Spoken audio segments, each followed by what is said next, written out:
Good evening, ladies and gentlemen. Welcome to series number 3 of Oxnard Live. I'm your host, Daniel Chavez Jr. Joining me tonight is Dr. Tom McCoy, Superintendent of the Oxnard Union High School District. As we know, COVID-19 has not only struck our communities, our businesses, but also impacted our schools. As we saw last year in the class of 2019, seniors lost out on very key, in my opinion, important experiences of their lives, from walking the line on graduation day, prom, grad night, and so many other experiences missed out due to this pandemic. Joining me is Dr. Tom McCoy, who we will be able to speak with, find out what the district's doing, what their plans for the future, and as well as talking about Governor Newsom's plan to reopen our schools. Ladies and gentlemen, please join me in welcoming Dr. Tom McCoy. Dr. Thank you. McCoy. Thank you, Daniel, for having me. I really appreciate the opportunity to speak with you. Thank you for joining me. I know it's a little different. Um, Normally, interviews are always nicer when they're in person, but we want to keep you safe. We want to keep myself safe, and practice the distance. So, thank you for joining me tonight. Um, for our viewers that are tuning in with us tonight, give us a little background on yourself. We know that you are third generation in education, and kind of tell us a little bit about yourself for those that don't know who you are. Well, thanks, Daniel. Yeah, I am a third generation educator. My grandma, Josephine Serianis, was a Spanish teacher in San Diego. She was actually one of the first Latina women to graduate from San Diego State University in, I think, 1931 or 1932. And she was a Spanish teacher for her career. My dad was a PE and social science teacher, and this is in the San Diego area where I'm originally from. And then I started in, my goodness, in 1991 as a substitute teacher, and 1993 as a full-time teacher at Montgomery High School, really right on the international border. So if you're going south of Chula Vista toward the international border, our school was about a mile and a half from the border itself. Wonderful community, wonderful students, but students in great need. And I think one of the things that inspires me still is that I had a degree of privilege that I really didn't understand as a young person. So I had a family that was focused on education and opened doors for me that I didn't know about. And so for me, one of the things that is behind my work is to provide those opportunities for students and families that haven't had that sort of those generational forebears to come before them and open those doors. So from working with the students in Montgomery, I actually arrived here in Oxnard in January of 1998 as an assistant principal at Hueneme High School. And just a quick aside, my very first day of work at Hueneme High School, January 30th, 1998, they closed the school because we were flooded. Maybe some of your audience will remember that was the biggest El Nino we've ever seen in Ventura County. And when I moved here, they told me I lived on the Oxnard Plain, and I found out that a plain means flat. So literally my first day ever working in the district, I was standing in calf deep water on Bard Road, handing out "school is closed today" flyers. But I ended up staying 8 years at Hueneme and moving into the principalship in 2001. And again, what a wonderful experience. The community in South Oxnard, I actually have to thank them. I don't think I would be in the position I'm in today if I hadn't worked in that community and had them help me understand what it takes to be successful. So from there, in 2005, I went to San Diego for about a decade back home.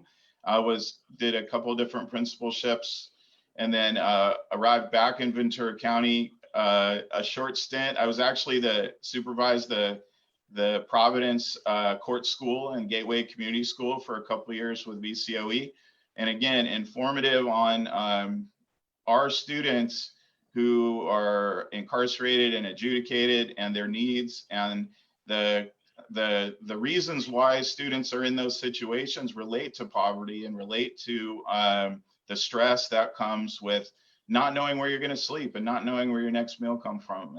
And that was super informative to me as an educator, to know what it takes to serve students with the most needs and hardships.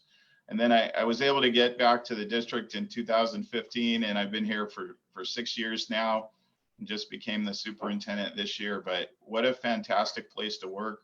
All the communities we serve, Port Hueneme and Camarillo and Oxnard, our naval bases, El Rio, and our unincorporated areas. Just, I can't wait to get to work every day. So I am super glad to be here. You know what? You mentioned Hueneme High. I graduated from Hueneme High in 2007. I don't know if you recall, I was part of the Oxnard Chamber Leadership Academy. We had the opportunity, we were the last group that actually got to do in person. We visited the school district. We got a little speech by you. You were actually my freshman year school principal at Hueneme High. And then the following year, you were gone. You went somewhere else, and we know why. So I just want to throw that out there. Just because I'm not a student anymore doesn't mean I lose my horns. I'm still a Viking. Me too, Daniel. Me too. So a tremendous history that, from where you started to now. Like you mentioned, you took on the role as superintendent.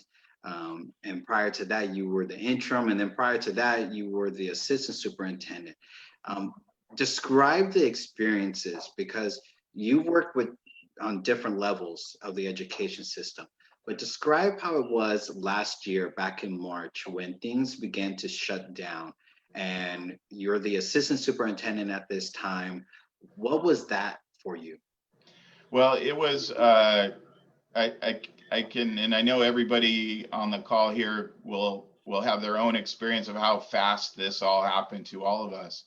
But essentially, was working under the guidance of Dr. De Leon, our previous superintendent.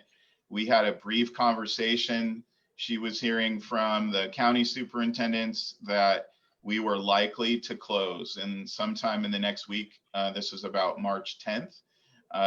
We were in educational services. Actually, we have a number of amazing teacher leaders, and we were already preparing to give every student in the district a one-to-one device, and to change our teaching strategies to be more inquiry based. So to help students learn how to navigate all the information they experience every day. We had a group of teacher leaders called technology coaches and site instructional coaches. We were actually able to get in one live meeting on the 12th of March, not knowing that we would close the following Monday. And we created the outline of a plan that would help teachers who were not yet on devices and had not taught using these new technology strategies. And also the start of a plan to have last year at this time, we only had devices at Channel Islands, Hueneme, Frontier, and Condor. And the other schools were scheduled for this school year. So literally in about a 2 to 3 week time period, we were able to ramp up. We were using carts in classrooms. So maybe a classroom would have a cart with 40 Chromebooks in it, but not every classroom had one. And we just worked, and I can't thank enough that the teachers and all of the IT folks and the principals, everyone in our system really did their best to get technology in the hands of the kids, to get internet hotspots out to students who don't have connectivity at home.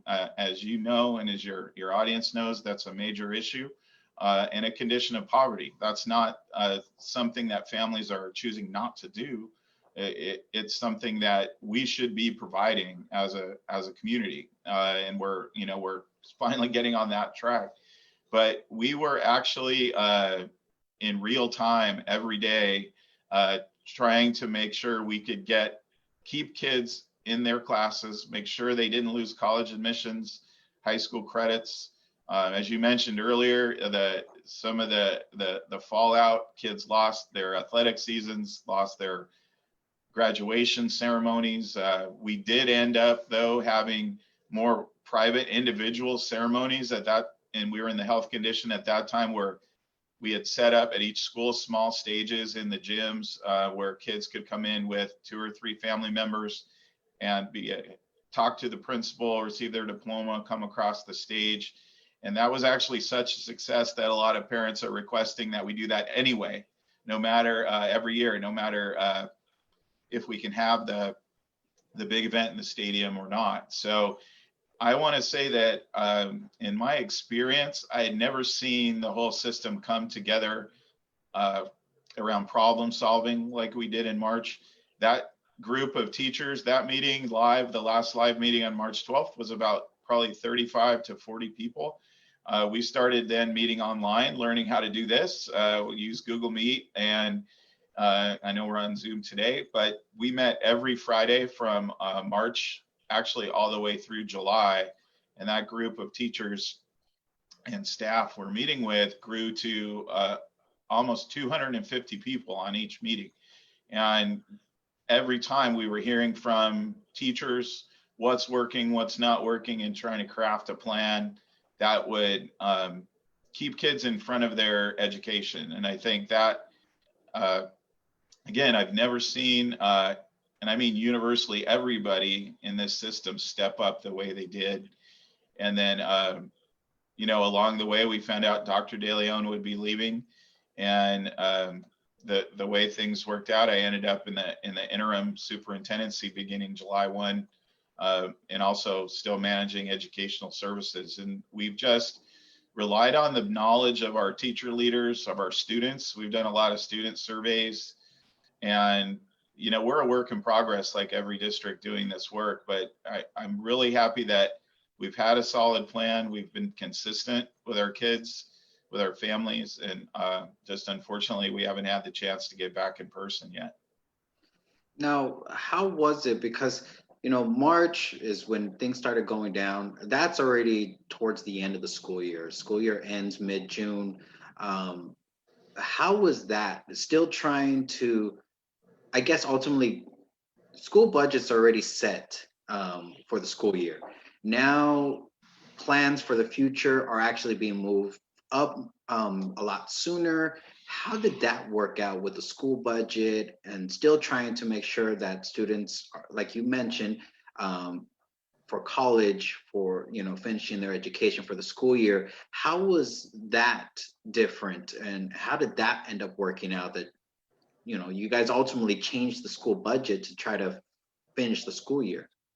Yeah, and what's great here, and with the support of our governing board and our community, we like to say we were 5 minutes ahead of this pandemic. So we had actually spent the last 4 years upgrading our network, upgrading our internal IT systems, because we were planning on having 17,000 students with a device during this school year. So that if we had not done the preparation in the previous years, you know, we blew our network speed from 2 gigs out to 10. We rolled out the first 6,000 devices last year before the pandemic. We were training teachers and students on how to learn in these new ways. If we hadn't had the support of our school board and our community, and our budgets were already aligned to that work. So the good news for us is that the fiscal shift was not great. We had already, you know, put these plans in place years ago, and that it turned out that we were smart to do that, because if we hadn't done that preparation in the previous 3 or 4 years to move to this type of instruction, I know some districts were caught a little bit flat-footed, but we were actually, for the most part, lined up to do this. We like to say we did our 5-year plan in about 5 months. So we had a 5-year plan to move into this type of hybrid instruction where you're in person, and then you have a course on Canvas or a course on Google Classroom in the background supporting you. And we had literally planned it out how to roll this training out over 5 years. And now everybody's been through the training and been doing it for almost a year. And so we have a document called the LCAP, which documents our funding in support of English learners and students with disabilities and foster youth. And that LCAP was actually already aligned to this type of a plan. So I was very fortunate that on the back end, we were really ready to do this. And it was really then the shoulder of the teacher leaders, the principals, the classified staff, just putting the plan in, you know, in a, again, in a 100%, 500% speed to make sure kids didn't lose opportunities. I want to touch on something that you mentioned and talked about other school districts that fell short. You made a comment that the Oxnard Union High School District, they were multiple steps ahead of the game because you guys were already preparing for this. And we did hear over the pandemic from the beginning into this school year, a lot of districts struggling to try to get a program up. Have any other school districts reached out to you guys to try to get your guys' best practices or some type of plan? Is there any communications between school districts from the beginning to now as to best practices goes? Yeah, I think the education community in Ventura County really came together to support one another. We were happy to include anyone from another district in our meetings. So like I told you, we were meeting on a weekly basis with sometimes as many as 250 participants. We had a lot of support in the county from our county office of education in terms of this idea sharing. But, we really talk a lot with we have 7 K-8 districts. If your viewers don't know, we're unique in that we are only high schools 9 through 12, and we have 7 different, very diverse and strong elementary school districts that support our students from pre-kindergarten through grade 8. There's actually now, from back in the day when you and I were at Wainimi, there are now 30 K-8 schools that come into the district. So our partners in Oxnard School District, we used to have the 3 intermediate schools, as you know, and then now we have 3 intermediate schools and 7 K-8 academies in Oxnard L. And so annually we coordinate with all those principals, to make sure the students are transitioned to high school. So we had a lot of good communication. I think we also have meetings as job alikes. So all the assistant superintendents in the county meet regularly, and that was before and currently during, as do the superintendents. And really everybody was idea sharing from the get-go. I think the one thing that I know about public education is that, sometimes I tell people that until this year, the bell schedule at Oxnard High School was the same in 1901 as it is today. Now we've changed it for the pandemic, but we really have to force change onto our systems to make them work, because they're not designed to work for everybody. They're designed to work for about 60% of people. And if we want them to work for everyone in our community, we have to change the way the system works, not ask the kids to change to meet the system. So for those of us who are in that mindset, and I know a lot of our local districts are, this is, we say taking good out of bad. We are trying now to change some practices that always needed to be changed in regard to how we understand poverty, how we're meeting the needs of kids and families. And that's what the pandemic has really shown us, that a lot of students in our district, we're at a 88 to 90% free and reduced lunch application eligibility in Oxnard in the city. And our students are caregivers. Our students are providing dollars from their part-time jobs into their family's income. They are monitoring now little brothers and sisters trying to log on to distance learning in our elementary schools. And this was a good wake-up call for us to redouble our efforts around making that change, that where the system can start to benefit the students instead of expecting the students to fit what we are able to offer. And we were able to be a resource to a lot of districts, and we took a lot of ideas from a lot of districts as well. So I'm happy that it goes two ways. I want to ask you about that because that- I used to work for the Wainimi Elementary School District. We're talking about 8 years ago. I worked in both in and out of the classroom. And I know that teachers are always having to evolve every year with their students because you don't always have the same type of student. You have low, you have medium, and you have high learning levels.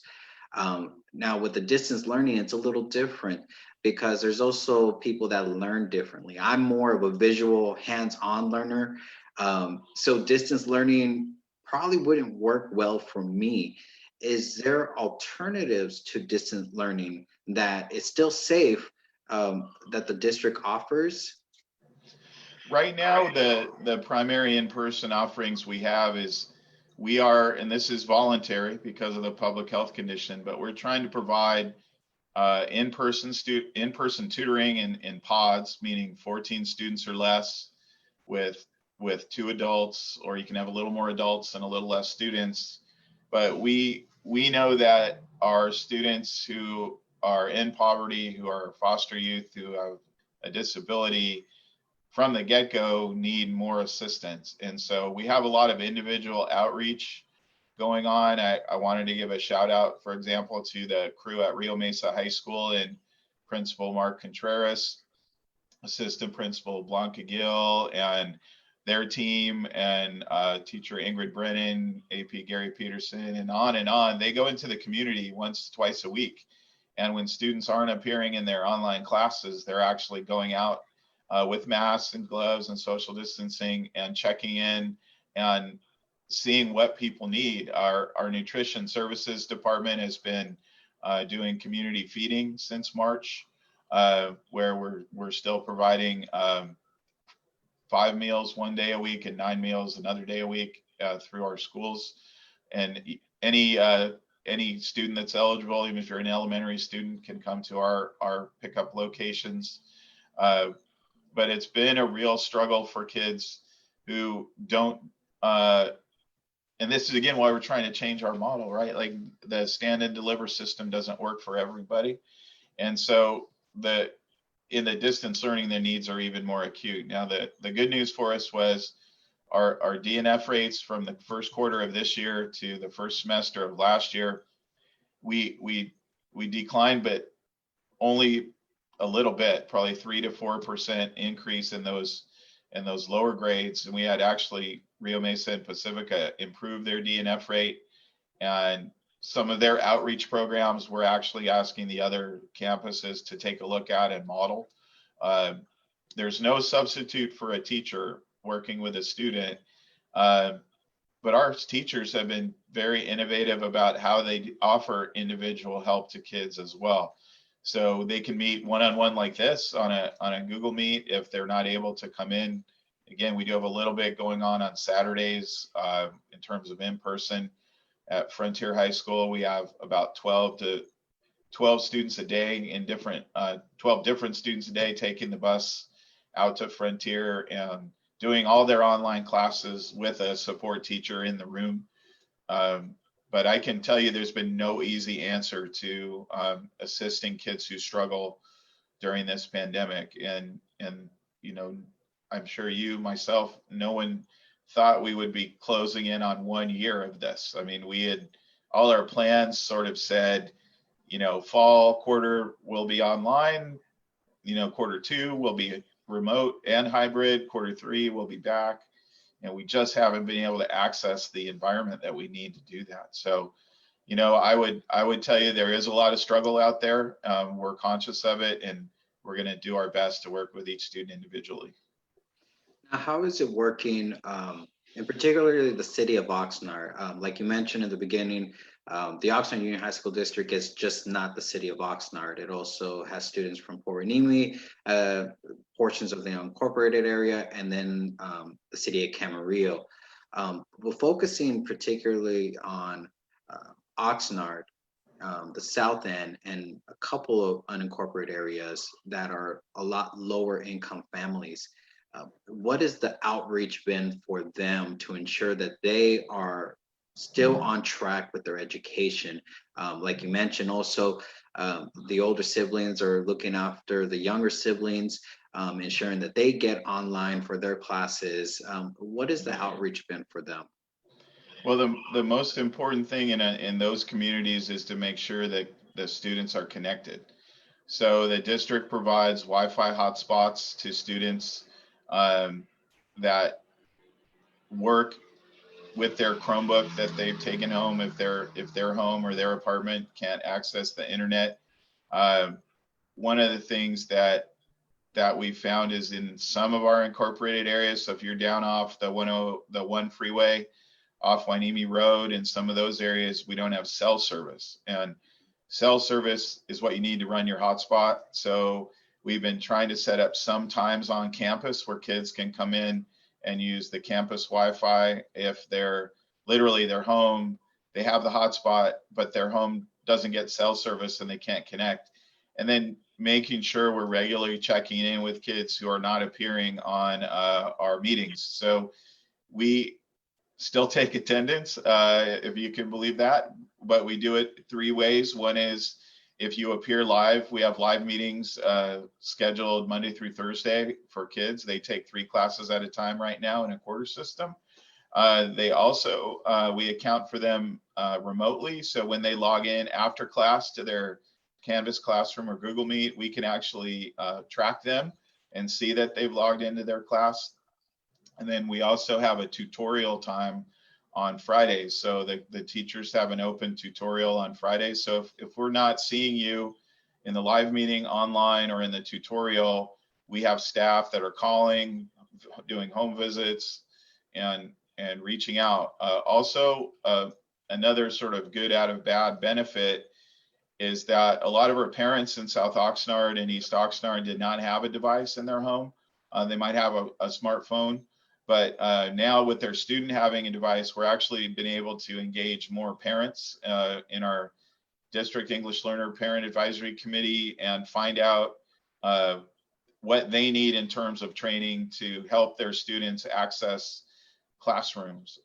I was actually able to go out on a neighborhood walk on Cuesta del Mar with Chief Scott Whitney of Oxnard Police, who just retired, and we congratulate him on a wonderful career. But he actually would regularly go into the community, invited me, and we went building to building and knocked on doors and talked to families and students and about did they have what they need.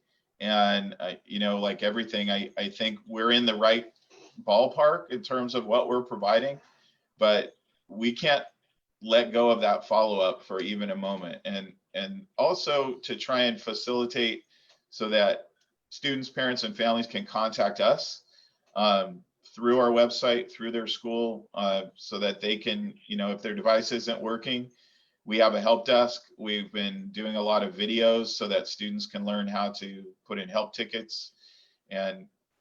But our primary job is if they're not appearing during a week, we need to be following up right away and finding out what's happening and how we can help. Now, I'm very curious about that. I appreciate you breaking it down as far as how attendance goes. When, me as a student, and even when I was working for the school district, it was always the saying, hot seats get paid, cold seats don't get paid. In terms of being that if a student has to be in their seat in order for the district to get that type of funding, how has the funding formula changed now from the state, from the federal into districts, now that it's more distance learning versus what it traditionally used to be that every warm seat got paid for? So right now, Daniel, there's a Senate bill, SB 98, that is guiding the education industry in California in terms of attendance, accounting, and funding. So we are actually this year being funded on our, as you said, hot seat attendance for the 2018-2019 school year.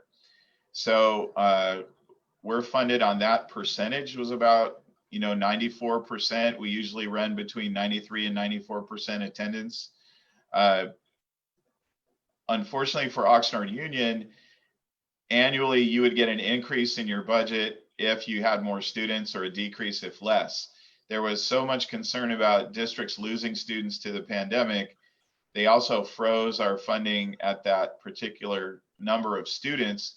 And we actually received 400 brand new students this year to the district, mostly coming in between the middle of August and the first day of school.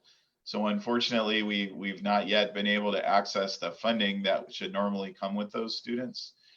But what SB 98 also did is it guides that attendance process that I just let you know about. So we've been taking that attendance, and I have to always give a shout out to our students. So I was told by several different entities that students would not return to school, that if they did, they would not attend. And we ended up with 400 more students, and our attendance percentage is running in the 95s to 96. Students have really shown they value their education. They want to be in school. They want to get better.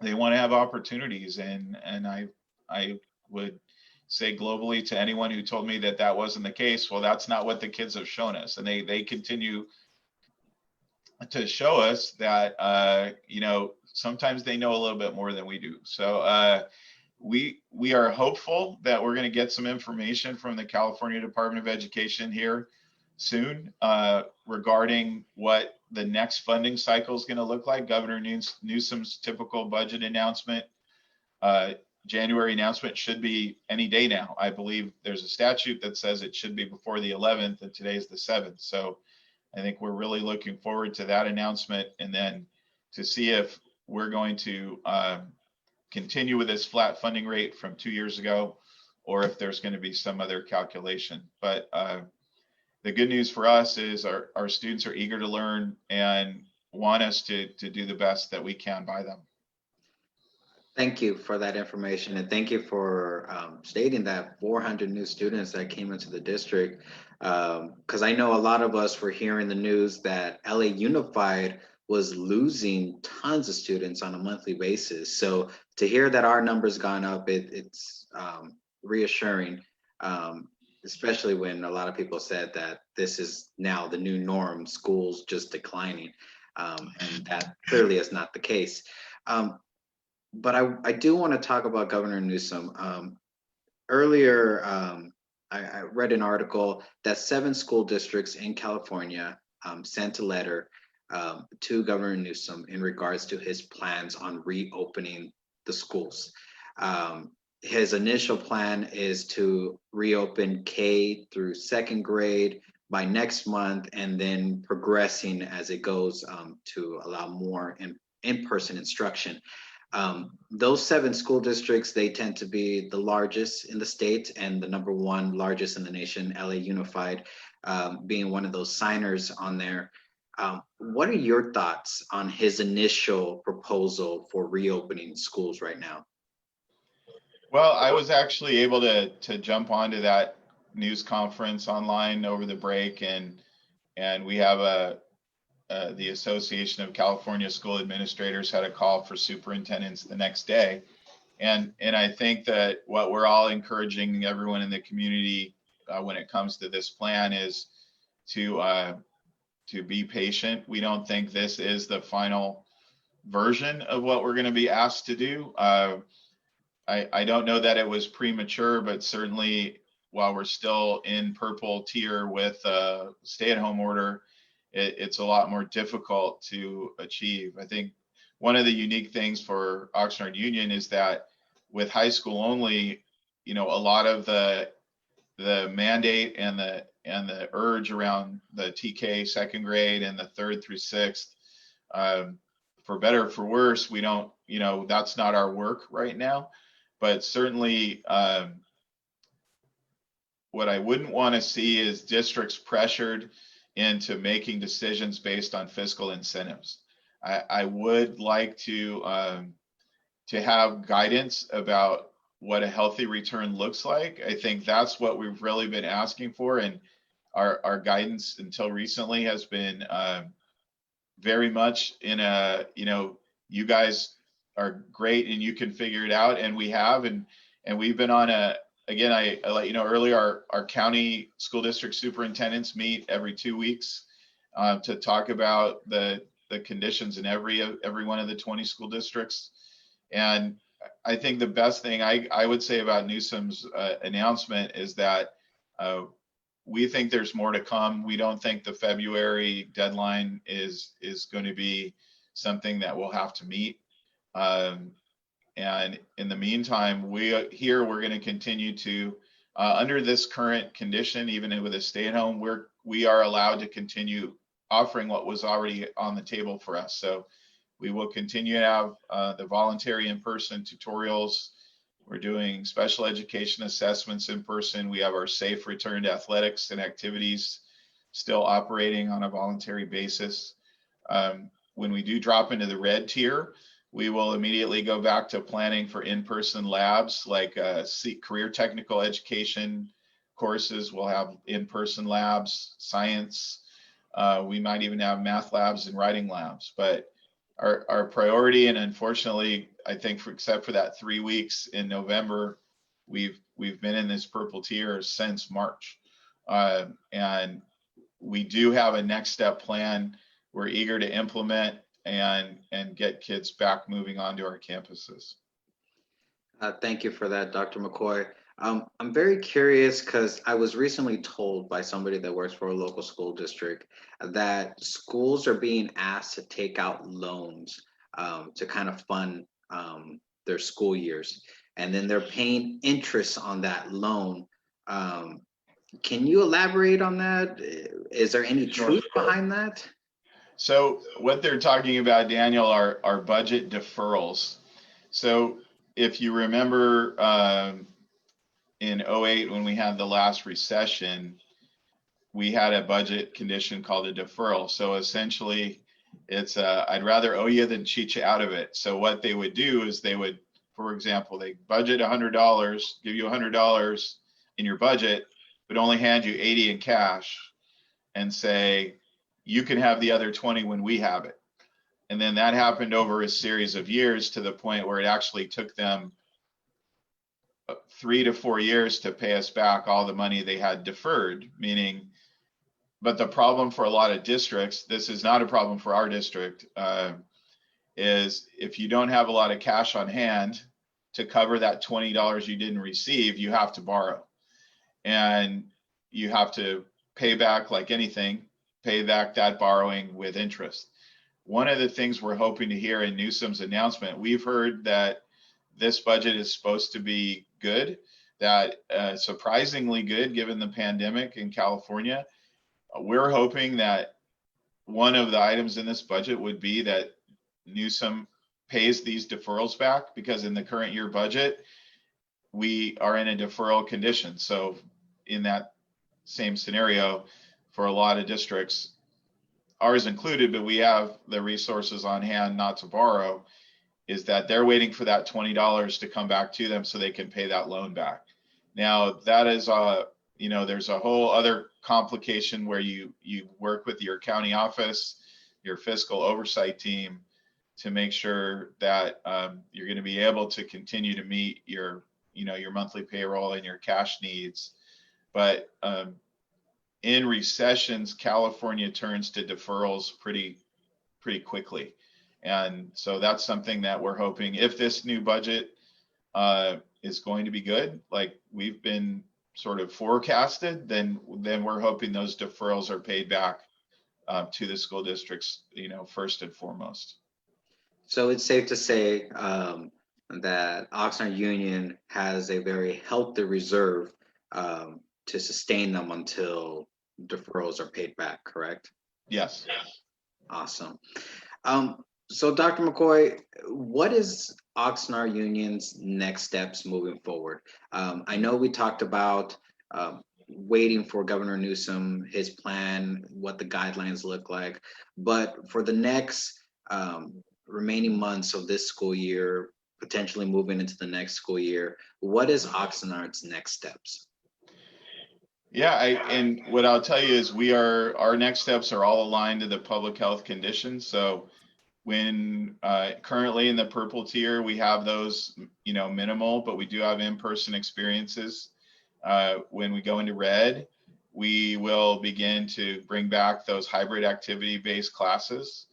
And then when we get to orange, we can finally start to talk about how can we scale up to bring back everybody. So we've actually ordered walk-through temperature scanners that'll be installed in all our campuses.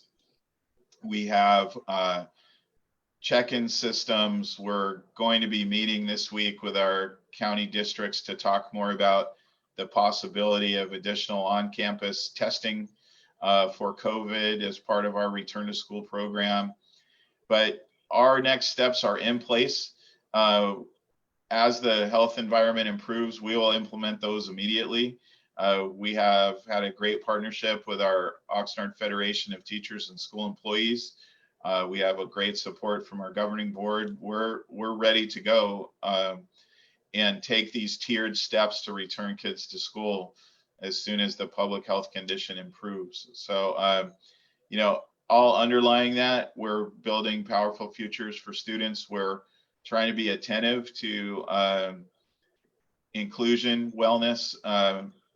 Like I had told you before, we know that the traditional high school systems don't work for a lot of students and families. And we need to adjust the system, not have the kids adjust to it. And so our long-term work is to, we're working with, we have a new African American Advisory Council this year. We have our English Learner Parent Committee. We have an inclusivity task force that is trying to get our not get our attention, but get our heads around how we work with the LGBTQ plus community in a positive way. We're real attentive to trying to make sure that our students are included and that they have access to college preparation and career readiness, and that we want people to stay in Ventura County. We want our students to live here in Oxnard, live in Camarillo, live in Port Hueneme, and contribute and have an opportunity to have you know, a good life here and not feel like they don't have a job that's not going to, you know, afford them to stay where they grew up. And so we are organized around, we have 52 different career pathways now that lead to community college certificates and degrees and four-year degrees. We want kids to leave high school with a, you know, on track to a high need, high wage career. Sometimes college is first, sometimes career is first. And we know there's a lot of differences for all students, but, you know, we want kids to be here sitting in this chair, so to speak, you know, when they're ready. And that's going to continue to be our mission. I'm very curious about your guys' new high school.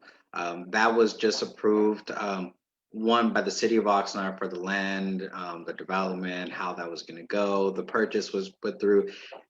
Are the plans still on track for that school to be built to open when it's supposed to open, or did it kind of get delayed a little bit?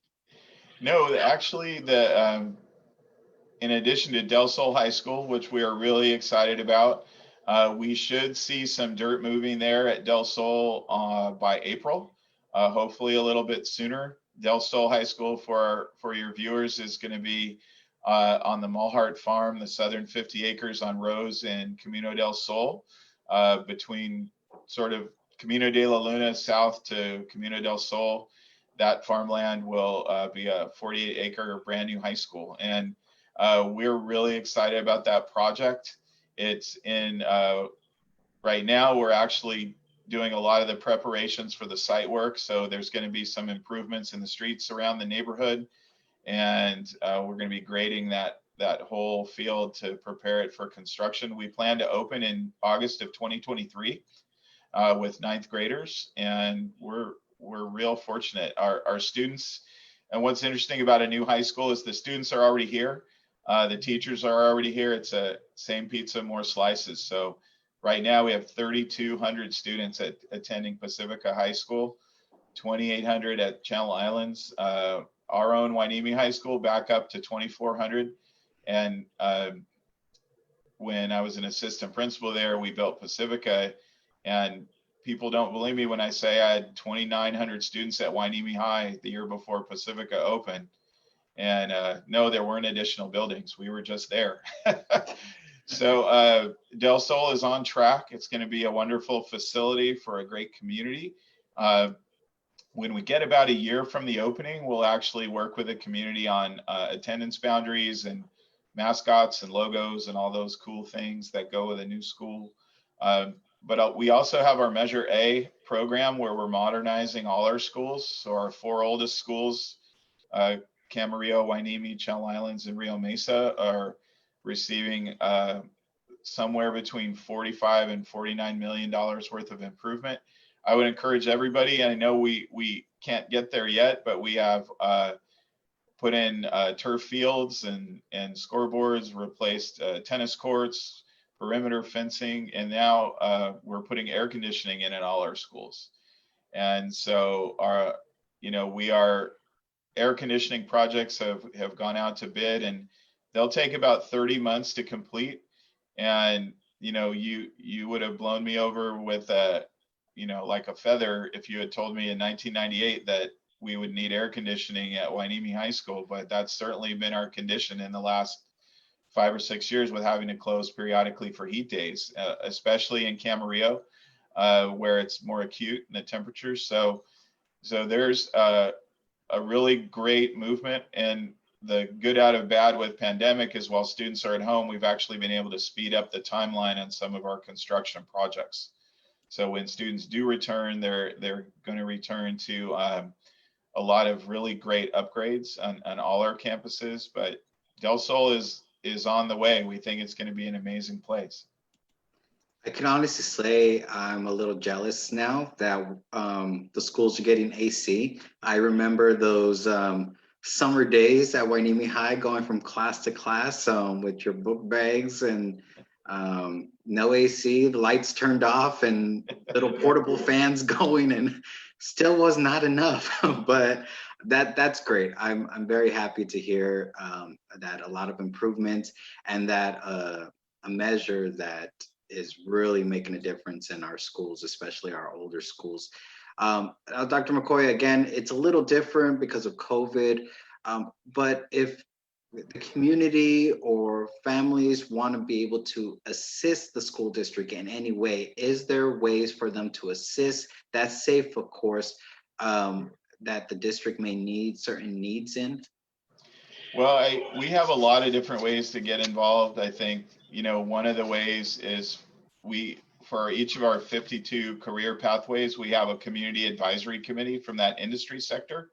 So if folks are interested in their industry and participating in those folks give us guidance on what type of curriculum we should be offering, for example, in a front medical office pathway, or in a I was going to say a culinary pathway, if someone's a restaurant owner or a restaurant worker and wants to help us.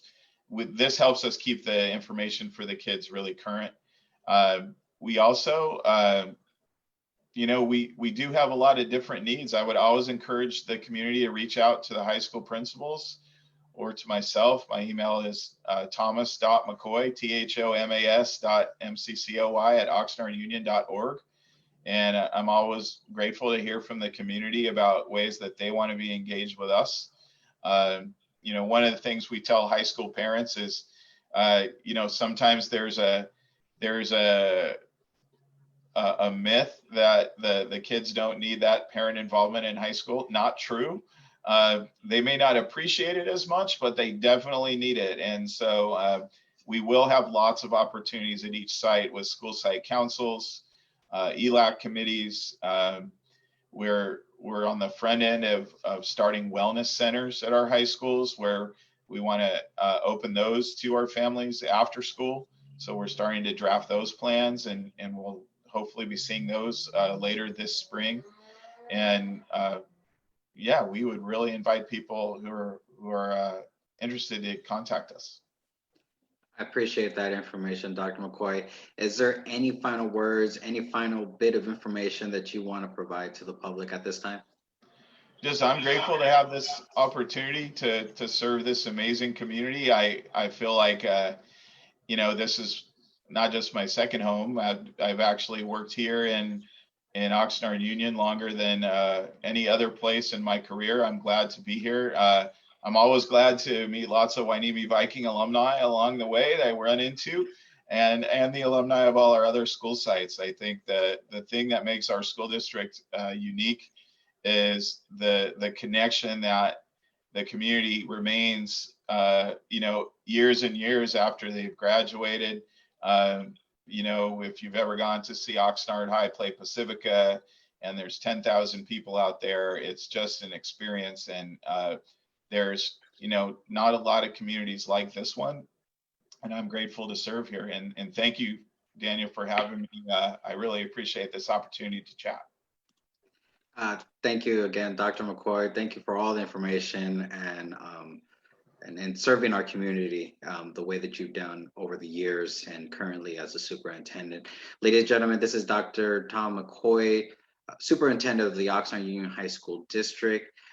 If you want to learn more about the district, please reach out to the district office, or you can email him directly, thomas.mccoy@oxnardunion.org. And there will be more information on our oxnardlive.net website for ways to connect with the Oxnard Union High School District. Again, Dr. McCoy, thank you very much for joining me in this conversation and providing an insight of what our high school system is currently facing during this pandemic. Thank you, Daniel. Ladies and gentlemen, please be sure to join us next week as we have Dennis O'Leary, former trustee of the Oxnard Elementary School District and current teacher of El Rio School District. We'll be talking to him about his experience as a trustee as well as a teacher during one of the nation's worst pandemics. That's right here on Oxnard Live, all live and 100% real. Thank you all for joining us. Dr. McCoy, thank you again. Have a great night, everyone.